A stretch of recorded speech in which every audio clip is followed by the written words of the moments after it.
함께 묵도드리겠습니다. 여호와께 감사하고 그의 이름을 불러 아뢰며 그가 하는 일을 만민 중에 알게 할지어다.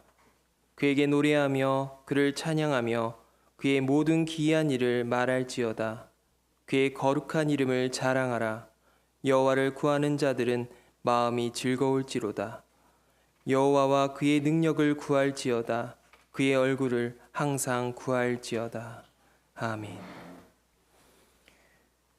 우리의 존재 자체를 기뻐하시며 포용하시는 주님 감사합니다. 삶의 순간마다 손을 내미시어 우리를 이끌어 주시는 주님의 신실하심을 경험합니다. 주님의 신실하심은 때와 시기를 가리지 아니하시고 우리를 이끌어 주십니다.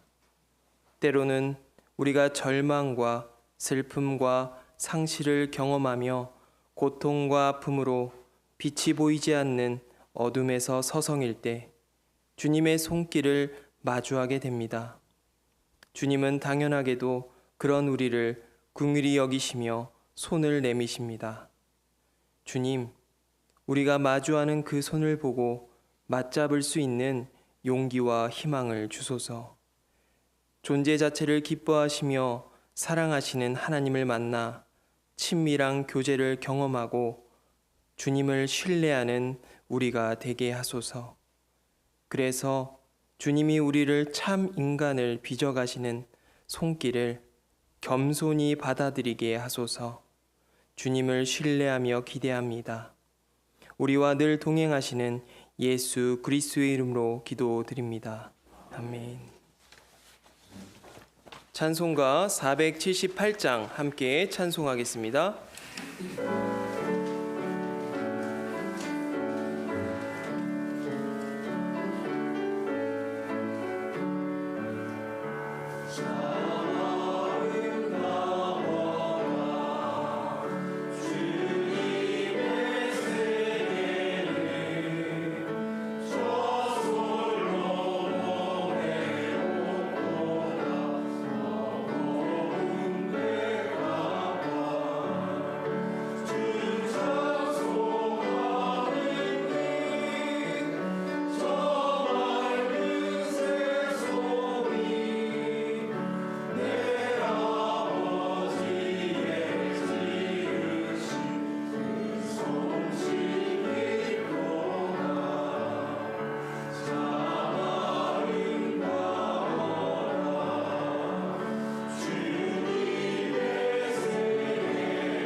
찬송가 93장 함께 찬송하겠습니다.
하나님의 말씀 같이 함께 읽도록 하겠습니다.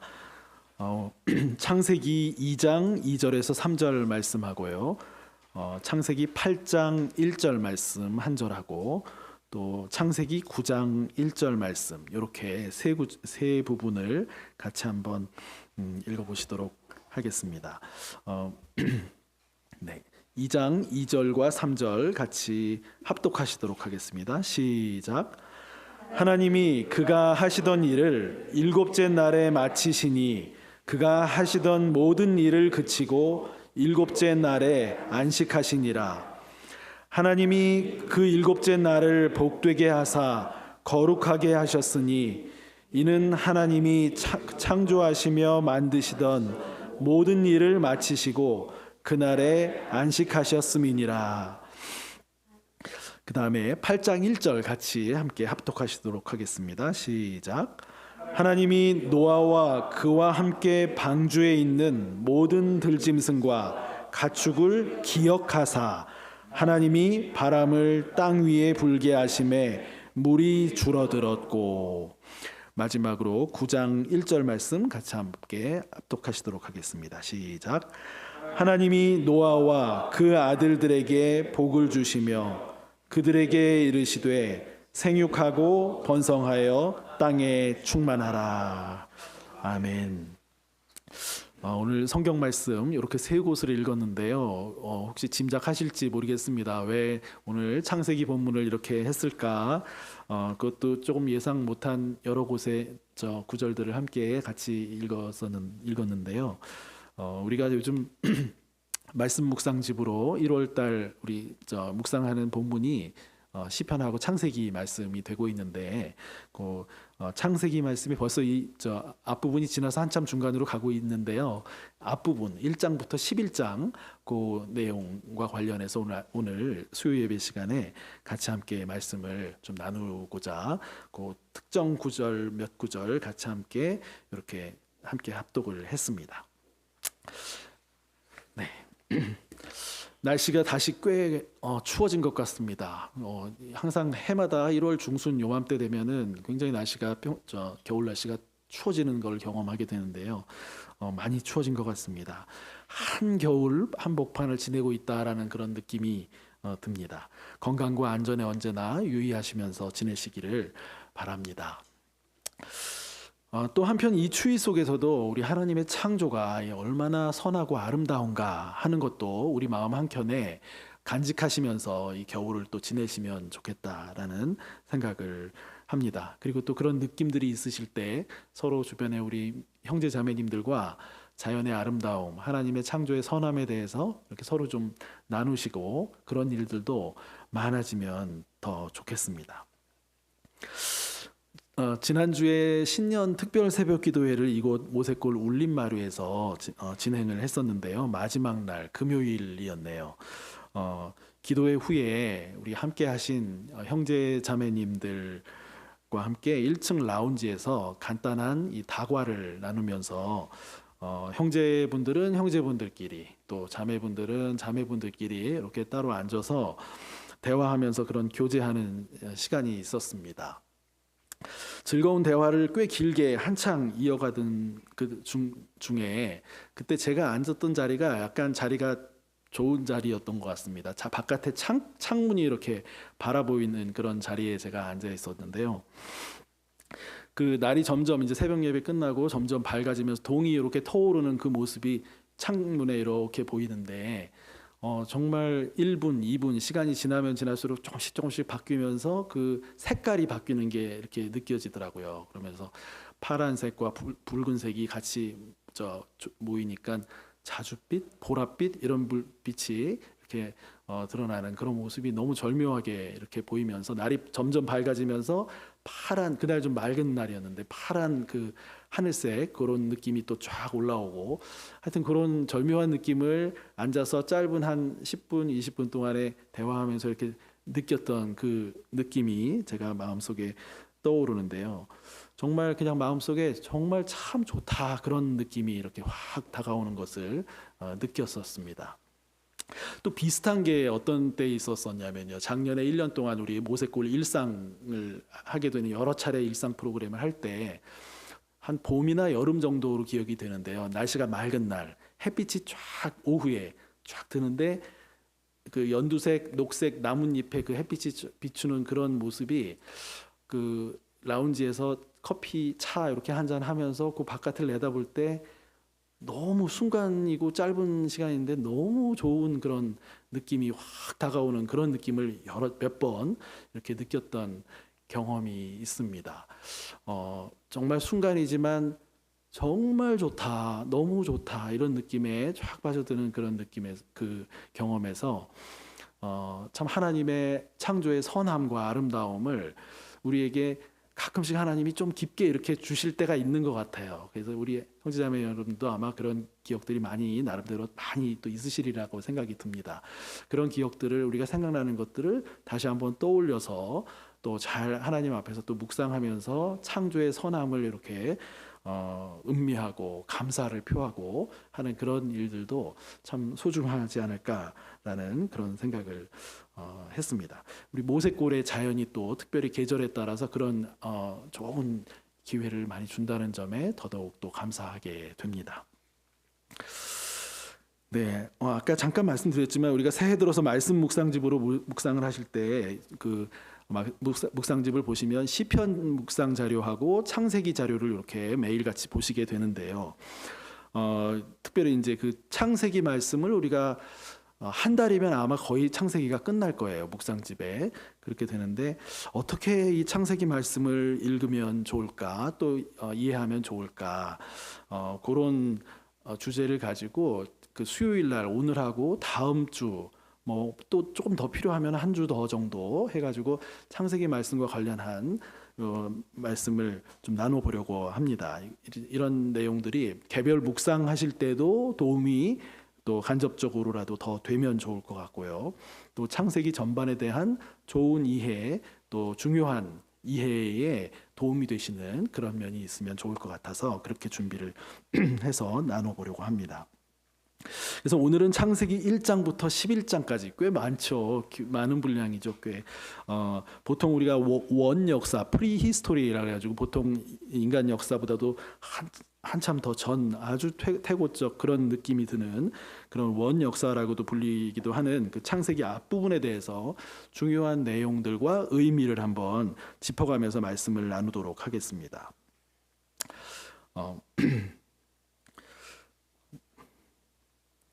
한번 제가 궁금한 것이 있는데요. 지금까지 이제 신앙생활 해오시면서 창세기 많이들 읽어보셨죠, 그렇죠?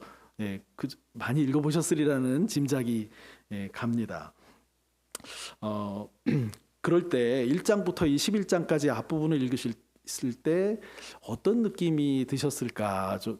요즘 또 읽으시면 좀 궁금하기도 합니다.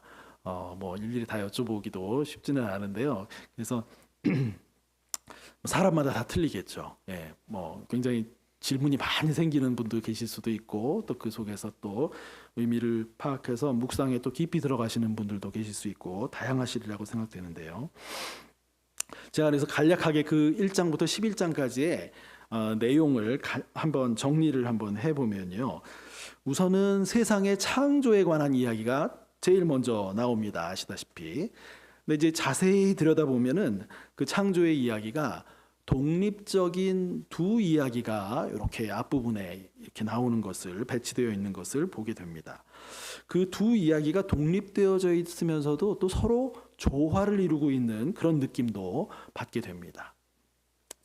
이 창세기 저자는 이 두 독립적인 이야기를 함께 제시하면서 이렇게 보여줍니다. 아시는 것처럼 첫 번째 이야기는 첫째 날, 둘째 날, 셋째 날 해서 여섯째 날까지 있고 오늘 우리 본문 읽은 일곱째 날 이야기가 나오면서 마무리되는 그런 익히 잘 알고 계시는 세상 창조 이야기입니다. 그리고 두 번째 창조 이야기는 에덴 동산에서 아담과 하와 그리고 선악과 이야기로 또 어떤 면에서는 더 잘 알려진 이야기, 창조 이야기이기도 합니다. 여기까지 읽으면 이제 창세기 1장과 2장이 끝이 나게 되는 거죠. 그 다음에 이 3장으로 넘어가게 되면 이 창조 세계 안에 어떤 위험 요소가 내재되어 있는 것을 보여주면서 분위기가 조금 어두워집니다.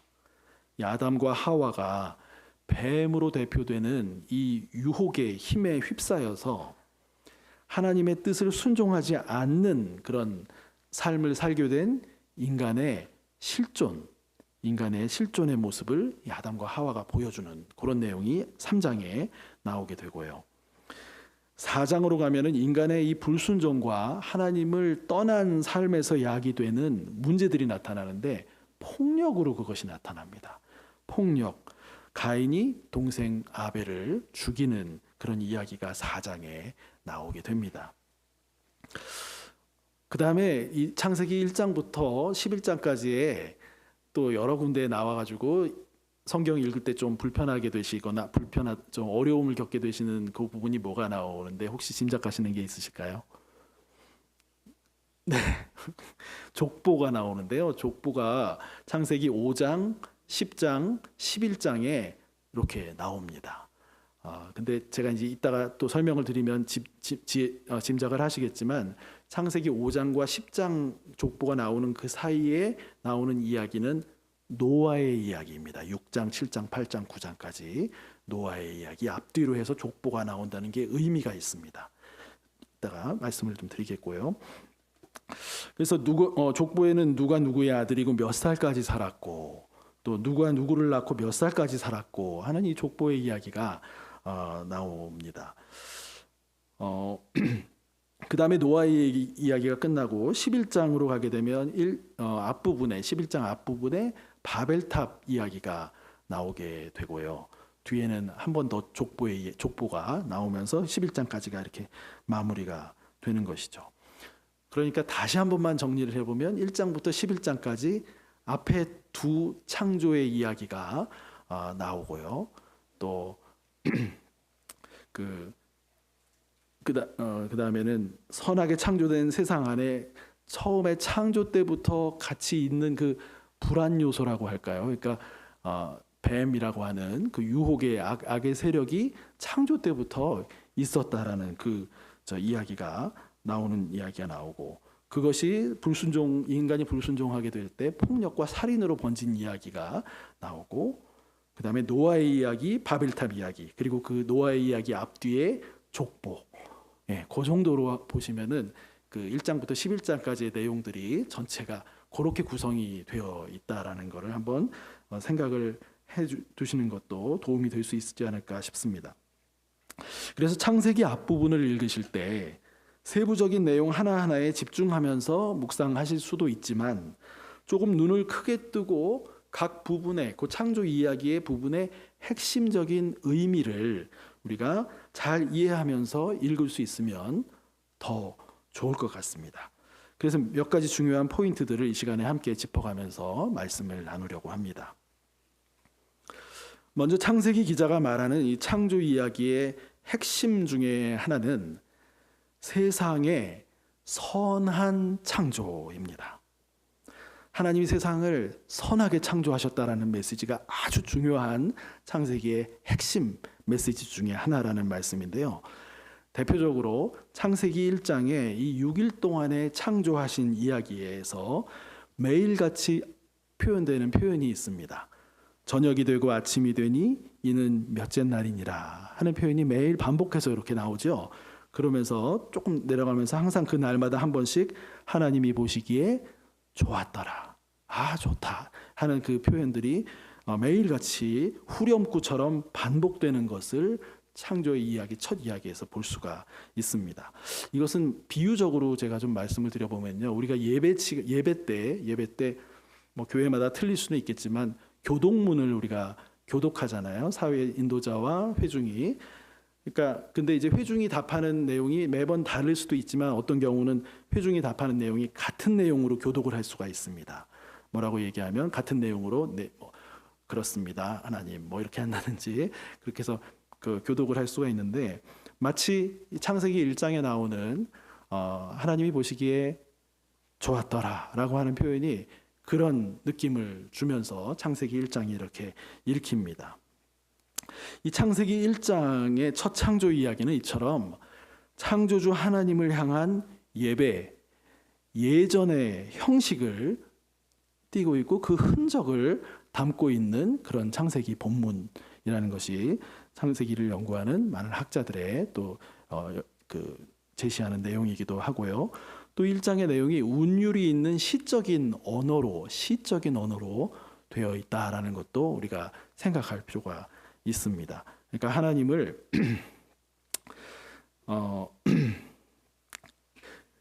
찬양하는 창조를 찬양하는 그런 내용과 형식을 창세기 1장이 이야기가 가지고 있다라는 것이죠. 그래서 이스라엘은 이 창조주 하나님에 의해서 온 세상이 창조되었다라는 것을 선포하는 것입니다. 이 창세기 1장은 하나님께서도 스스로 참 좋다라고 여기실 만큼 선하고 기묘하게 세상이 창조되었다라는 것을 만방에 찬양하는 이 형식과 내용을 담고 있다라고 할 수 있다는 거죠. 그런데 특별히 그 만물을 지으신 뒤에 남자와 여자에게 공히, 남자만 더 우선이고 여자는 아주 이런 게 아니고 공히 함께 그 세상을 돌보고 다스릴 책임을 맡겨주시면서 여섯째 날이죠. 그날이 정말로 좋더라, 참으로 좋다라고 말씀하시는 그 하나님을 보여주고 있기도 합니다. 우리가 이 하나님의 뜻에 순종하며 산다라고 할 때 그것은 하나님이 창조하신 이 세상을 하나님께서 보시는 그 시각으로, 보시는 그 방향으로 함께 바라보면서 우리들에게 맡겨주신 책임을 책임 있게 또 즐겁게 감당해 나가는 그것을 하나님의 뜻에 우리가 순종하는 삶이다, 이렇게 말씀드릴 수 있습니다. 하기 싫어도 그 의무이기 때문에 억지로 하는 그것은 어떤 면에서 진정한 의미의 순종이 아니라는 것이죠. 그래서 우리가 기꺼이 즐겁게 감당할 그런 마음밭이 되도록 하나님과의 교제의 삶을 먼저 소중하게 살아가면서 하나님의 일에 또 우리가 기꺼이 즐겁게 참여하는 그런 순종의 삶이 우리들에게 필요하다, 요구된다, 이렇게 말씀드릴 수가 있습니다. 이 하나님이 창조하신 세상이 선한 창조다라고 하는 것은 오늘 우리 본문에서 함께 읽었던 이 일곱째 날하고도 관련이 깊습니다. 이 일곱째 날 하나님은 그날을 복되게 하시고 안식하셨다라고 말씀을 하는데요. 이 안식과 선한 창조는 관계가 깊습니다. 하나님께서 선하게 창조하신 세상에는 쉼 없이 노동해야 하는 이 생의 무거운 짐이 놓여 있지 않았습니다. 원창조 시에는 하나님이 쉬셨고 또 창조의 아름다움을 누리면서 이 모든 피조물도 쉬며 안식할 자유와 기쁨이 있었다라는 것이죠.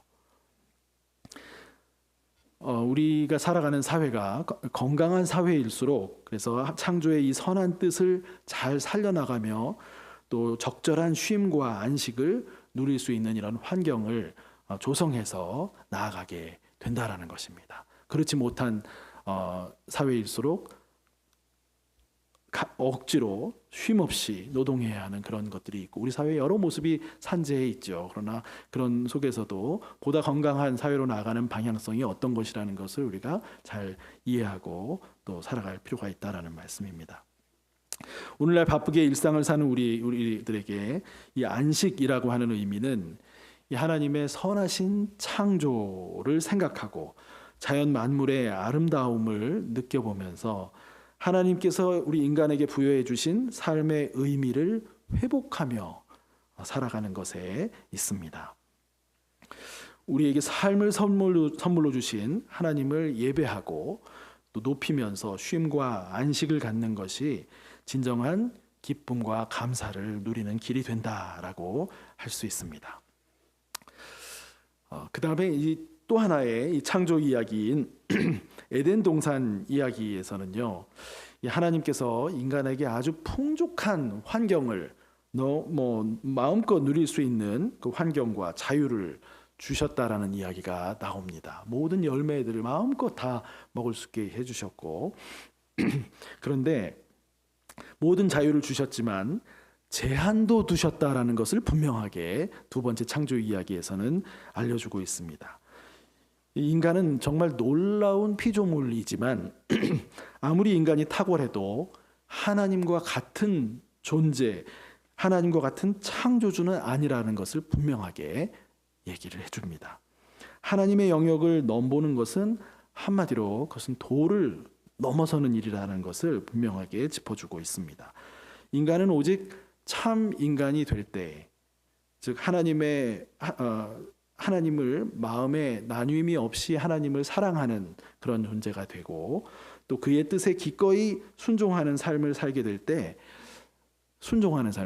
참 기쁨과 자유를 얻게 되는 그런 존재가 인간이다. 그 이야기를 두 번째 창조 이야기에서 중요하게 포인트를 잡아서 말씀해 주고 있습니다. 첫 번째 창조 이야기도 그렇고 두 번째 창조 이야기도 그렇고 이 인간을 구성하고 있는 남자와 여자는 공히 하나님의 형상으로 지음을 받았다. 또 함께 책임을 부여받고 있다. 이런 말씀을 두 창조 이야기에서 다 해주고 있다라고 볼 수가 있습니다. 그런데 어떤 분은 아마 읽으시면서 조금 의아해하실 수도 있을 겁니다. 왜냐하면 두 번째 창조 이야기에 보게 되면 남자와 여자를 창조하실 때 남자의 갈비뼈를 취해서 여자를 지은 이야기가 나오시죠. 왠지 남자가 여자보다 좀 우월하게 창조된 것 같은 그런 뉘앙스를 주는 그런 느낌이 있지만요. 자세히 그 두 번째 창조 이야기를 들여다보면 남자와 여자가 합하여 한 몸을 이룬다라고 하는 말씀이 그 두 번째 창조 이야기의 마지막 부분에 나오는데요. 그 말씀에서 우리가 자세히 살펴보게 되면 역시 함께 동등하게 세상을 다스릴 책임을 남자와 여자가 공히 부여받고 있는 메시지가 그 안에 들어있다. 이렇게 우리가 볼 수가 있습니다. 그 두 1장과 2장의 창조 이야기를 이제 이어서 나오는 그 이야기가 이제 에덴 동산 창조 이야기를 이어가지고 나오는 이 뱀의 유혹 이야기인데요. 하나님의 아름답고 이 선한 창조 세계가 처음부터 어떤 면에서 위태로운 면이 있었다는 것을 보여줍니다. 이 위태롭다라고 하는 것은 창조가 불완전했다거나 어떤 뭐가 부족한 창조였다라는 의미가 아닙니다. 이 위태로웠다라는 것은 인간이 자신에게 부여된 자유를 넘어서 하나님처럼 행동할 수 있는 그런 자유마저도 가능성마저도 열려 있도록 창조하셨다라는 것을 말합니다. 실제 그러한 유혹의 빌미를 계속 제공하면서 부추기는 영적 세력이 창조 세계에 존재하고 있는 것을 그 두 번째 창조 이야기가 보여줍니다. 이 뱀으로 상징되는 미혹의 세력이 존재한다라는 점에서 위태로움이 창조시부터 존재한다라는 것입니다. 그러나 뱀 역시 피조물로 나타나고 있습니다. 하나님이 지으신 피조물로 나타납니다. 하나님의 통치 아래에 있는 존재에 불과하다라는 것을 말해줍니다. 하지만 이 유혹에 넘어간 인간의 실존의 모습이 이제 아담과 하와의 이 불순종에서 그 모습들이 시작되어 나가는 것을 우리가 보게 됩니다. 그리고 그의 아들 가인이 동생 아벨을 들에서 죽이는 사건으로 번지게 되면서 선한 창조 세계가 짙은 어둠으로 채색되어 나가는 것을 우리가 창세기를 읽어가면서 볼 수가 있습니다. 인간이 하나님을 멀리하고 떠나면서 우리 인간의 삶에는 불평과 또 폭력이 들어오게 되고 그것은 우리 삶에 고통과 또 비애를 가져다 주었습니다. 하지만 하나님은 그 하나님을 불순종해서 떠난 아담과 하와에게는 가죽옷을 입혀서 이렇게 보호해 주시는 모습을 창세기에서 볼 수가 있고요. 여러 가지 폭력에 노출되어 있는 그런 아담과 하와인데 가죽 옷을 입혀서 보호해 주는 것을 볼 수가 있고, 또 아벨을 죽인 가인에게는 가인 역시 엄청난 폭력에 드러나게 될 수밖에 없는 그런 상황인데, 가인에게 표를 주셔서, 어떤 표를 주셨다 말씀하죠. 표를 주셔서 누구도 가인을 해치지 못하도록 그렇게 또 보호해 주시는 그런 하나님의 모습을 창세기 3장과 4장에서 우리가 볼 수가 있습니다. 그러니까 하나님을 떠나 사는 삶에서는 다양한 고초를 우리가 겪게 되는데, 그 상황에 함께 하시고 부당하고 지나친 폭력에 희생되지 않도록 지켜주시는 그 하나님의 모습을 우리가 보게 되는데요. 이런 창세기에서 나타나는 인간의 모습과 하나님의 모습이 우리 살아가는 우리 인간의 실존의 모습을 보는 듯하다라는 것이죠. 그것과 연결지어서 창세기의 이야기를 우리 삶과 견주어서 이렇게 볼 때 의미가 더 깊어진다라고 하는 말씀입니다. 창세기를 쭉 자세히 읽다 보면요, 가인의 폭력과 살인은 그의 후손 라멕이라고 하는 사람에게서도 또 한 번 이어서 그게 나타납니다. 그 역시 사람을 죽이는 악행을 저지릅니다. 이렇게 선한 창조 세계로 들어온 폭력과 살인이 점점 창세기에서는 어떻게 나타나냐면 점점 더 보편적으로 세상에 만연해 나가는 모습을 창세기에서 보여주는데요. 그게 이제 6장 1절에서 4절을 보게 되면 우리가 잘 이해하기가 어려운, 조금 난해한 그런 이야기가 나옵니다. 하나님의 아들들이 사람의 딸들을 아내로 삼아서 자식을 낳고 살았다라고 하는 그 내용이 나오는데, 그 자손들이 용사요, 네피림이라고 불리는 어떤 거대한 이런 고대의 명성 있는 자들이었다, 이렇게 말씀을 합니다. 겉으로 보면 뭐 좋은 표현 같지만 좋은 표현으로 하는 것이 아니고 부정적인 표현입니다. 죄악이, 폭력이 점점 더 굉장한 그 규모로 더 확대되어 나가고 있는, 성경 표현대로 하면 죄악이 더욱 관영하게 된 모습을 반영하는 것이 이제 그런 표현들인데요. 이때 하나님께서 세상 지으신 것을 한탄하시고 정말 후회스러워 하시면서 세상에 뭘 일으키시죠?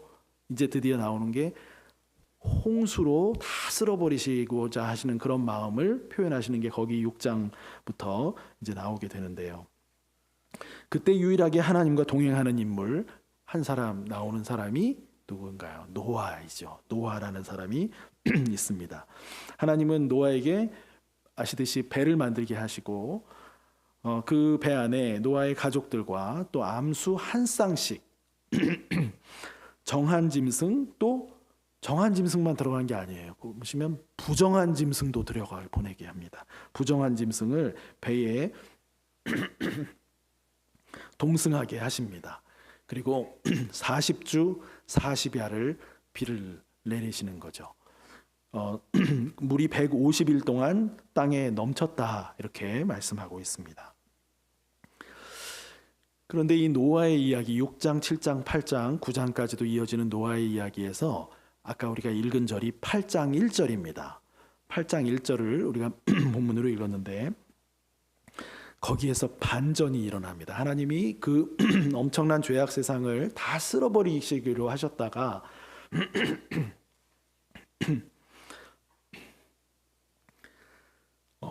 어디서 반전이 일어나냐면 하나님께서 노아를 기억하셨다라는 표현이 나옵니다. 8장 1절에 보시면, 그리고 그 배 안에 들어있는 가족과 노아의 가족과 가축들을 기억하사, 하나님이 기억하셨다라는 말씀이 나오면서 모든 그 내용이 바뀌어지는 일들이 나타나게 되는데요. 하나님이 마음이 바뀌시게 되는 그 상황인데요. 바뀌시면서 바람을 땅 위에 불게 하셨다. 그러니까 물이 조금씩 줄어들기 시작하는 일이 거기서부터 생기게 됩니다.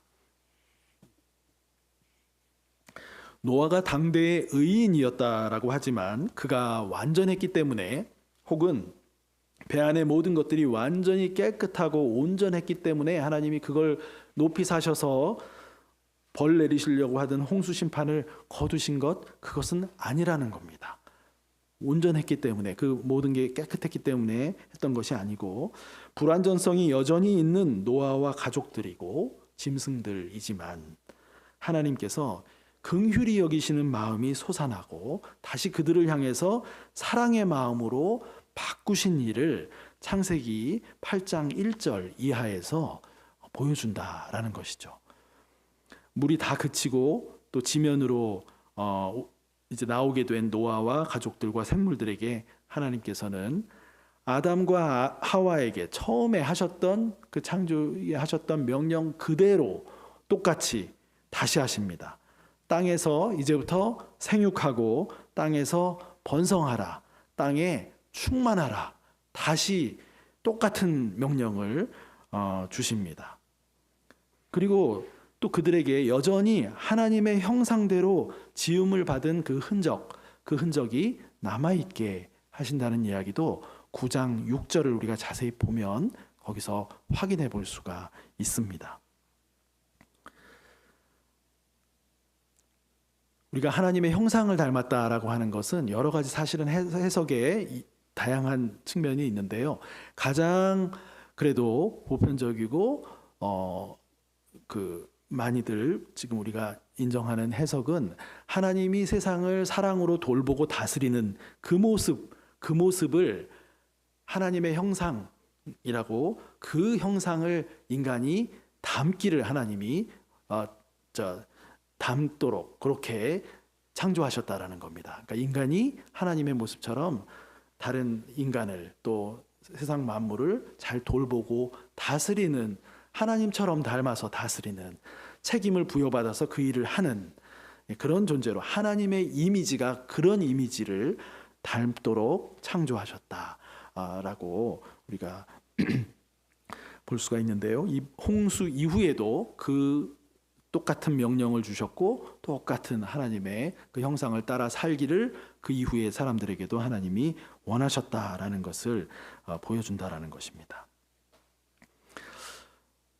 그리고는 하나님께서 다시는 이제 인간이 죄악을 범하는 거 아셨어요. 다 아시고 뭐 크게 기대하기가 어려운 것도 보이고 하시지만 그럼에도 불구하고 다시는 인간을 물로 다 싹 쓸어버리는 그런 일 안 하시겠다고 마음 먹으시면서 약속해 주신 것이 무지개를 보여주시며 약속을 해 주신 그런 내용이 또 창세기 안에 들어 있습니다. 그리고 하나님은 세상을 향한 이 원래의 그 사랑과 돌봄의 마음을 다시 한번 굳건하게 하셨다라는 것을 확인해 볼 수 있는 것 중에 하나가 홍수 앞에 있고 홍수 뒤에 있는 그 족보입니다. 원래 그 인간의 죄악된 인간의 후손들이 계속해서 이어져 나오는 그 모습들, 홍수로 다 쓸어버리시고 하신 그 이후에도 그 죄악된 인간들의 역사 그대로 되는 것을 그대로 똑같이 두셨다라는 면에서 모든 것 그대로 가게 하시지만 하나님이 그들을 사랑하시겠다라는 마음의 의지를 다시 한번 굳게 하셨다라는 의미가 거기에 있다라는 것이죠. 여전히 세상을 진행시키시고 이 창조 세계의 미래를 하나님의 지극하신 사랑 안에 품고 계시다라는 것을 이것들이 다 보여준다라는 것입니다. 홍수 이후에도 인간은 여전히 하나님의 자리를 넘보며 또 유혹에 넘어가고 폭력을 재생산하는 그런 삶을 살아가지만 하나님은 그런 인간의 일탈에 영향받으시질 않습니다. 하나님의 절대 주권과 선하심이 거기에 흔들리거나 영향받으시지를 않으시고 그런 인간들을, 그런 모습들을 오히려 사랑으로 품어주시는 그런 하나님의 모습을 우리가 창세기 1장에서 11장 사이에서 우리가 발견할 수 있다는 것입니다.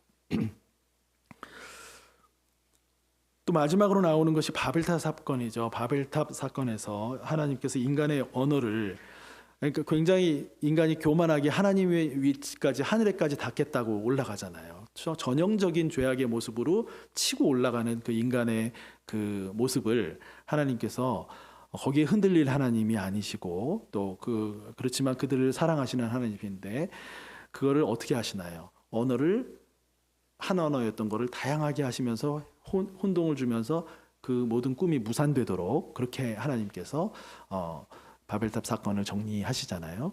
예, 그런 이야기가 이제 나오는데 이 바벨탑 사건은 우리가 사도행전에서 오순절 성령 강림이 임하실 때 성령이 임하실 때 여러 다른 나라, 다른 언어를 사용하던 사람들이 다 모여서 서로 자기 지방, 남의 지방 방언으로 기도하면서 뭘 받아요? 성령을 경험하잖아요. 성령을 경험해요. 그러니까 전부 다른 방언으로 떠들어대던 그런 사람들이 한 성령 안으로 들어오는 그런 놀라운 경험을 사도행전 오순절 성령 사건에서 경험하게 되는데 완전히 이 바벨탑 사건하고 정반대되는 이야기입니다. 바벨탑 사건은 하나님처럼 교만해지려고 막 치솟던 그걸 하나님께서 뿔뿔이 흩어지는 언어로 다 나뉘시면서 모든 걸 무산시키신 사건인데 그와 완전히 반대로 하나님께 순종하는 하나님의 백성을 만들어 가시는 그 일을 해 가실 때 하나님의 성령이 임하실 때 제각기 다 달랐던 그 언어의 사람들이 어떻게 돼요? 하나님 성령 안에서 하나로 모아지고 하나님의 순종의 백성의 길로 간다. 성령께서 예수 그리스도의 부활로 인한 그 성령께서 바로 이 하나님의 위대한 순종의 백성들을 창조해내시고 그렇게 이끌어 가시는 역사를 해가신다라는 게 이 바벨탑 이야기와 사도행전의 성령 사건 이야기가 의미 있게 연결되는 부분이라고 말씀드릴 수가 있습니다. 이렇게 창세기 1장부터 11장까지를 전체적으로 종합을 해보면요, 창조주 하나님의 이 세상을 향한 선하신 뜻과 의지는 절대적이며 주권적입니다. 아무도 그걸 도전할 수가 없습니다. 그러나 그 하나님의 주권은 창조 세계가 갖고 있는 어떤 면에서 일종의 모순, 우리 안에 미혹의 영, 미혹의 세력이 있는 그 모순, 그 모순으로 창조 시부터 오늘까지 일종의 공격을 받고 있다. 공격 아닌 공격을 받고 있다. 이렇게 볼 수가 있습니다. 이 원역사에 그래서 이 다양한 이 이야기들이 이 오늘을 사는 우리의 모습하고도 무관하지 않다라는 것을 우리가 보게 되면서 우리의 모습을 이렇게 돌아보게 된다라는 것입니다. 그래서 아주 옛날의 태고적 이야기, 우리하고는 상관없는 이야기 그런 것이 아니고 실제 우리의 삶의 실존과 깊이 연관되어 있는 그런 이야기다라는 것을 생각하시며 읽으시면 좋을 것 같습니다. 오늘 할 건 아니지만 창세기 12장으로 가게 되면 하나님께서는 이제 아브라함을 부르시는 일로 하나님의 백성을 부르시는 그런 이야기들이 나옵니다. 순종의 백성, 하나님의 형상을 가진 참 백성을 찾으시는 일을 다시 시작하시는 게 창세기 12장부터 이어지는 이제 이야기가 되는 것이죠. 아브라함부터 시작된 그 믿음의 백성이 참 백성, 참 인간의 길로 가는 것, 그 모습들이 구약 성경의 다윗과의 언약의 이야기에서 또 예언자들의 언약을 거쳐서 마침내 참 인간 예수 그리스도로 이어지는 그 이야기가 성경의 약속의 성취의 이야기라고 할 수가 있습니다. 그래서 창세기 1장부터 11장의 말씀은 이 이스라엘 하나님의 백성의 삶과 신앙의 기초가 되는 내용이 이 안에 담겨져 있다 이렇게 우리가 볼 수가 있고요. 우리 그리스도인들에게는 이 성령의 인도하심을 따라서 단지 이 이스라엘 민족만의 세계관과 믿음이 아니라 온 세상 인류를 또 온 세상과 인류 역사를 향한 이 하나님의 뜻으로 이 창세기 1장과 11장에 있는 내용이 그렇게 받아들여지고 있습니다. 그렇기 때문에 오늘 말씀을 정리하면서 다음의 세 가지를 우리가 기억하시면 좋겠습니다. 첫째는 하나님의 창조가 선하다라고 하는 이 기본 베이스입니다. 온 자연 만물 안에 하나님의 선하신 뜻이 내재되어 있으며 이 하나님의 선하신 뜻에 대한 순종과 또 창조 세계에 대한 돌봄과 사랑의 다스림의 삶이 요구되고 있다. 우리 그리스도인들에게 하는 그 사실을 기억해야 하겠습니다. 둘째는요, 이 창세기 본문, 특히 창조의 이야기가 이스라엘의 신앙이 그 당시에 그 주변의 다양한 신들의 세계에 대해서, 신들이 다양했던 세계에 대해서 아니오를 선언하면서 서 있었던 창조의 이야기였다라는 것을 우리가 기억할 필요가 있는데요. 오늘날 우리가 살아가는 시대에도 다양한 무신론적인 세계관과 또 이데올로기들이 우리 주변에 만연합니다. 그런 속에서 그것들에 대해서 아니요, 그렇지 않습니다. 를 선언하면서 창조주 하나님의 이 선한 창조를 신뢰하면서 살아가는 그런 삶이 우리 그리스도인들에게 요구되고 있다라고 하는 것을 기억하시기를 바랍니다. 세 번째이자 마지막으로 이 하나님의 주권적인 선하신 창조는 이 창조의 세계의 미래를요 희망으로 바라보게 해준다라는 것을 기억하시기를 바랍니다. 하나님께서 하나님의 굳은 의지로 창조 세계의 온전한 완성을 이끄시고 계시다라는 것을 오늘 본 이 창세기 본문 1장부터 11장까지의 말씀 안에 그 내용이 암시되어져 있고 내재되어져 있습니다. 하나님이 마음을 바꾸사 인간이 깨끗해져서가 아니고 하나님이 사랑하시겠다는 의지를 명확하게 보여주신 것이라는 것이죠. 우리는 그것이 하나님의 세상을 향한 사랑, 우리를 향한 사랑이 그리스도의 오심으로 이 언약이 성취되었음을 알고 있고 또 믿고 있습니다. 그래서 그리스도 안에서 이 창조 세계의 미래에는 오늘 현실이 어떤 어두움에 우리가 갇혀져 있든지 그리스도 안에 있는 하나님의 창조 세계의 미래는 희망이라고 하는 것을 우리가 기억하면서 우리가 개인적으로 또 사회적으로 국가적으로 여러 어두운 그 현실을 살아가는데 그 현실을 우리 하나님이 보여주시는 이 그리스도 안에 있는 이 창조 세계의 희망의 미래 그 안에서 이 현실을 받아들이면서 이 안에서 우리가 어두운 현실이지만 하나님의 희망의 미래, 약속의 미래를 붙잡고 이 삶의 자리에서 승리하며 나아가는 그런 우리 그리스도인들이 모두 다 되시기를 우리 주님의 이름으로 축복합니다. 감사합니다. 우리 함께 이 시간 잠시 주신 말씀 생각하시면서 같이 기도하는 시간 갖겠습니다.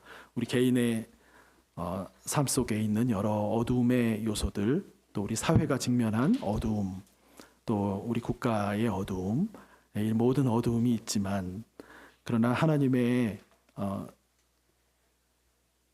창조 세계를 향한 희망의 미래가 그리스도 안에 있음을 우리가 바라보면서 하나님의 희망을 붙잡고 또 오늘의 삶을 이겨나가는 우리들이 될 수 있도록 또 우리 주변에 그런 또 생각나시는 분들을 위해 잠시 중보하는 시간 침묵으로 같이 기도하시겠습니다.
하나님 아버지 감사합니다.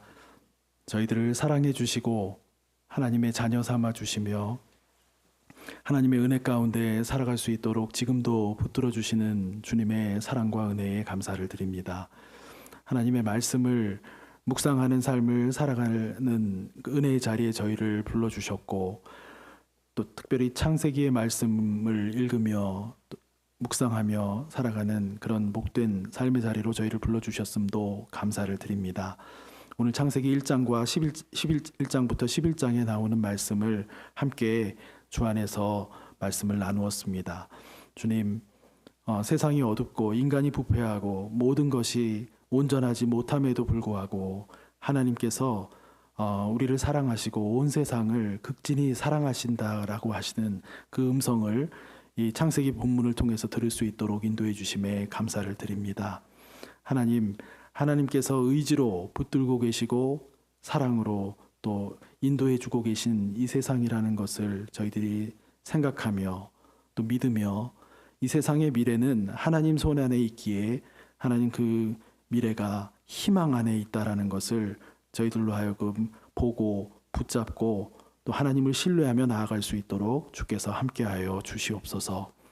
우리 개인적으로 살아갈 때 숱한 어려움들, 좌절과 실망과 낙심, 상처, 혼돈과 여러 어려움들이 우리 안에 어두움으로 자리 잡혀 있습니다. 하나님, 또 우리의 관계 속에 여러 종류의 다양한 어두움과 그런 모습들이 그대로 있습니다. 우리 사회도 참으로 혼란하고 어두움 가운데 있습니다. 이 국가가 또 어두움 가운데 있습니다. 하나님, 너무나 모든 것이 절망스럽고 또 어둡고 한 그런 답답한 현실이지만 하나님께서 이 세상을 사랑하신다 말씀하셨고 또 그리스도 안에 있는 이 세상의 미래는 하나님께서 희망으로 채워주신다 말씀하시는 그 음성을 성경을 통해서 저희들이 발견하고 또 창세기의 말씀 1장부터 11장까지의 말씀을 통해서 그 음성을 듣고 그 하나님의 약속의 말씀을 붙잡고 오늘 하루 저희들의 어두운 현실이지만 그 현실을 그 희망 가운데서 살아갈 수 있는 은혜와 축복을 허락하여 주시옵소서. 그리고 그 삶의 자리의 모든 어려움들 속에 그 희망을 간직한 사람으로 할 수 있는 작은 희망의 불씨를 살리는 역할들을 해나갈 수 있는 저희들이 될 수 있도록 주께서 저희를 세워주시고 이끌어 주시옵소서. 하나님, 우리 가운데 여러 가지 어려움 당하고 계신 또 가정들마다 주님께서 특별히 함께하여 주셔서 하나님 그 모든 힘든 고난의 시기 속에서 하나님 안에서 비춰지는 또 주님을 신뢰하며 나아갈 수 있는 그 믿음의 삶이 되실 수 있도록 주께서 인도해 주시기를 기도합니다. 우리 모든 교회 공동체 안에 어떤 어두움의 일들 가운데에서도 하나님의 희망의 약속을 바라보며 붙잡고 나아갈 수 있는 믿음의 공동체가 될 수 있도록 주께서 성령으로 역사하여 주시옵소서.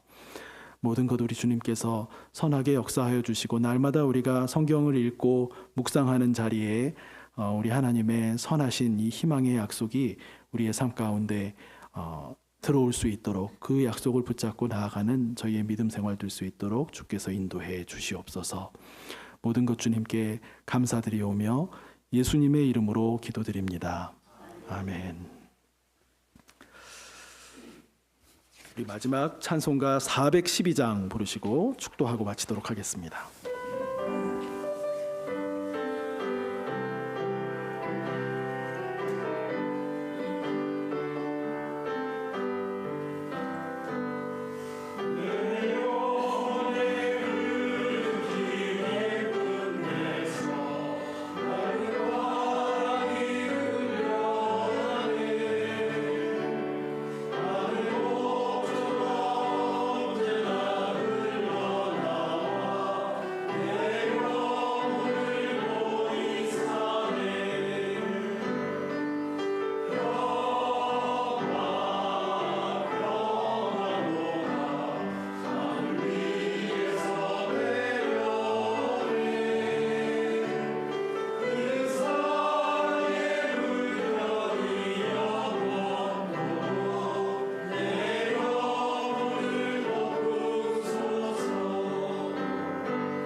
지금은 우리 주 예수 그리스도의 은혜와 하나님 아버지의 사랑과 성령의 교통하심이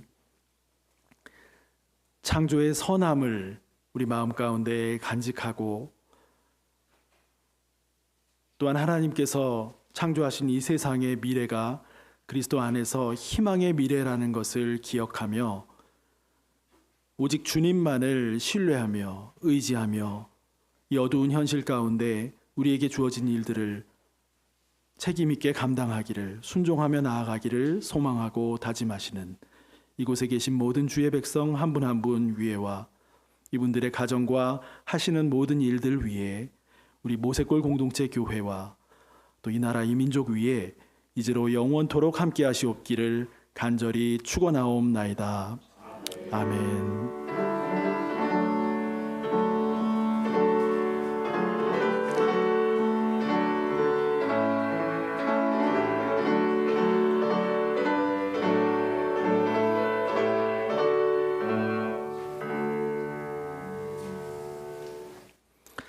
예배를 모두 마치겠습니다. 평안한 밤 되시기 바랍니다. 감사합니다.